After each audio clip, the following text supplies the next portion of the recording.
I think this is the last video of the night. My cigar is almost done. That's all my light.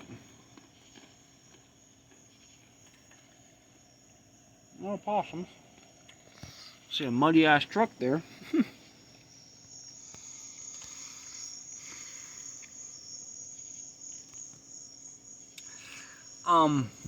This video is not really political or anything. It's just, I think it's funny how all the Instagram videos and all the people that, you know, have chickens and bunnies and whatever, and they make these videos. This is how I raise this, mainly chicken people. And they don't talk about the real work that actually puts into it.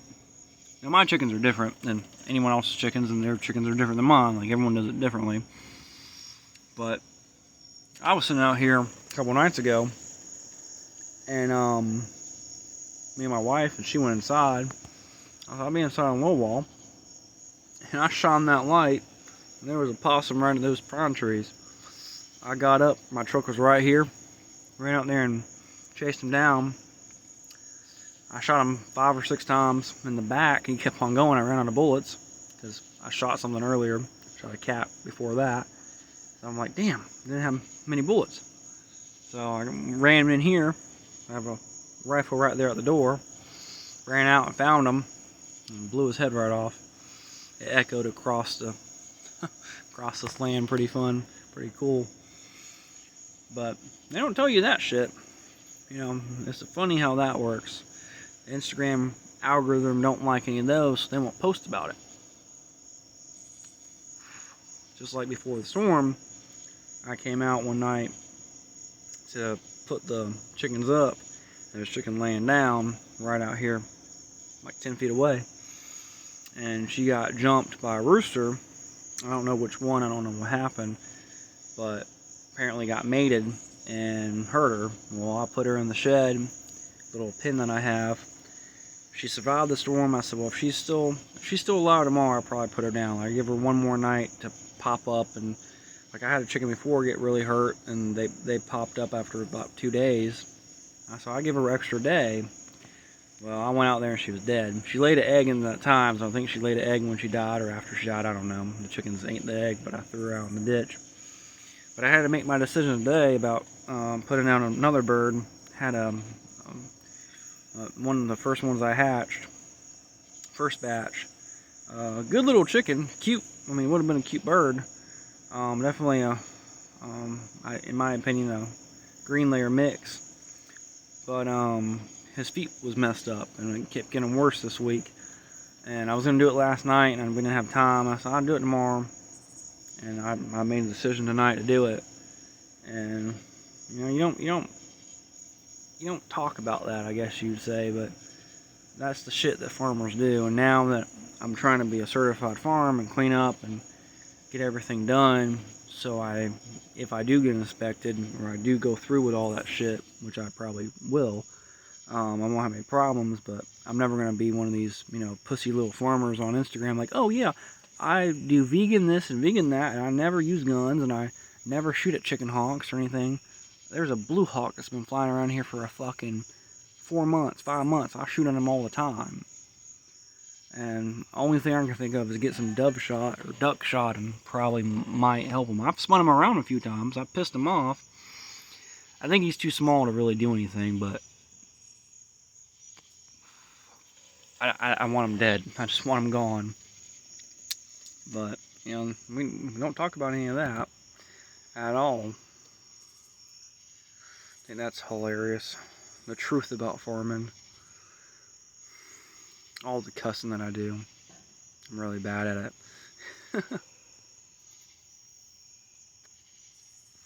I was cussing up a storm today. My employee, my student, we came here and we worked 2 hours. So much that I went through 3 batteries on my Sawzall and burned it out. It wouldn't work. So I'm like, it's hotter than hell. Let's finish, like, move a few things. We're done. I came and changed. I said we have to go to Taekwondo, put the mats back down because it flooded out. And then there's Chick-fil-A in town. I'll get you lunch and take you home. And so we did that, and I came back home, and my wife's been sick, so she's been off. She's off this week, but the kids still went to daycare. So she was cleaning the house. She said, I'm going to lay down for a little while, then I'll leave early, go pick up the kids. Okay, cool. So, you know, that was like at 1 o'clock, and now it's 3:30, and she leaves. And I was like, oh, I'm going to go out. I went outside around 3. I'm going to go let the dogs out, do a few things, and I started sawing down again. It was so fucking hot. The mosquitoes are so bad. I killed one battery. I sawed up, I think, everything that was cut up that I could saw. But I literally burned the motor. Like, it was smoking. I don't know if it was smoking because of the Freon hit it on that last rad that I cut, or my sweat was hitting it. But I literally had a soaked shirt in probably 15 minutes. And I took a picture, and I sent it to the group chat that I'm on. 100 degrees on my truck, what it said, and it was 71 humidity today. That sun was barreling down. Right now it's probably a good 75 out. No breeze, really cool. Still, but it was brutal. And this kid that works for me, he's not used to there. He's 16, and he's a video gamer. Like, that's all he knows. Like, he doesn't do any outside stuff, but he's been working. Like, I wish I got him a little bit sooner, like, and we could have got a lot more done, and with the storm messing us up. But he did help me this week, even with the storm, and he's gonna help me. He starts school on he's private school, so he starts school a little bit later. So I'm gonna work him, I think, one more day, and then probably on the weekends to finish this stuff up, and we can take some loads off and make some money. And I think he was surprised that I said, I'll pay you $10 an hour when we work. And I threw him a little bit of extra money when we got some stuff done. And he was all happy about that. You're 16, you need money, right? So I offered it to someone else way before him, and they didn't want to do it. And in hindsight, I don't think they would have done it. Not the way this kid's a quiet kid. You have to show him what to do a few times, but he does it. And I let him use the drill today. I don't think he ever knew what a drill was. He did fine. Like, it's pretty basic. Take the screws out. Here's the two screw heads that are going to be that you're going to use. If it's rusted, just throw it to the side, and I cut it with the Sawzall. So we got probably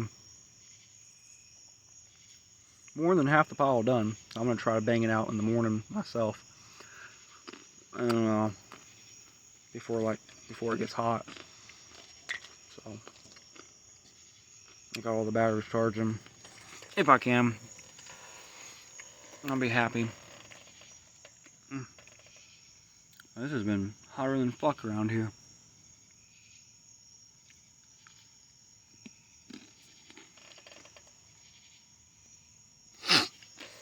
So, anyway, chickens, scrapping.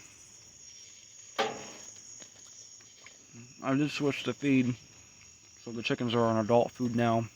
I bought some crushed corn, gave them a little handful at night, let them get used to the corn. The corn will put weight on them. So, and I gave them biscuits. Gave them a couple biscuits a couple days ago. I devoured all the biscuits, so they look all well fed, all good. Just need to clean that shit out, finish it up, make some more roost, and put them in there. And what I'll do when I do all the work, I'll lock them in there for like fucking 3 or 4 days. They probably won't like me, but I'll lock them all in there for the most part. When I say that, I probably only lock them in there for 24 hours, but if I lock them in there for that many chickens, lock them in there 3 or 4 days, they will get the sense of the rules, who's the boss, where's the food, what time the food comes, and where the water is, all the shit, right? And And then what I'll do is I'll open the back door, let them go in the fenced-in area. My big ones I got 2 roosters that fly out instantly, and they will just learn the rules and go through the motions and be fine. The 4 free ones that I got not that long ago, I picked the one up yesterday, and like, they are so friendly, and like, they wasn't abused. I'm not gonna ever say they're abused. I'm just saying they wasn't treated the best that they should have been. I know it's chickens, but your chicken should go out as much as you possibly can. And I get it, some people can't do that. They work or whatever, but these chickens are 2 Americana and 2 Wyandottes. And I never had Wyandottes before, but they are the friendliest fucking things and the calmest fucking things. And they're so like fluffy. So I just had to pick them up. But I picked the one up today, and I just petted her, and she loved it. And I was looking at her feet, and like, I had to cut their toenails. Never had to cut chicken's toenails before. But their feet look beautiful because they've been walking around. They kind of stay together, and there's a couple little hens that hang out with them. But the Americanos are more curious than them 2 Wyandottes take their time. But they go in for food. Sometimes they stay out when a rooster clucks or they get confused, but there's only been a few times. And I know each time that happens, I cuss and scream and threaten and cook everyone up. I got a few roosters that I said, if they fuck up, you guys do one more thing. And I said, I catch you guys doing one more fucking thing. Like, I picked up that black rooster by the neck. I threw his ass across the damn pen about a week ago. He hasn't fucked up anymore. He's kind of stayed out my sight. He's been stealing corn from the squirrels, which I think is fucking hilarious. But he keeps on fucking with me and attacks the little hen like he did right in front of me. I swear to God, he'd be in that damn crock pot really quickly. I think I'm playing. I've done this before. I don't play with that shit. I ain't scared to do it. I'll see you guys later. You have a good one.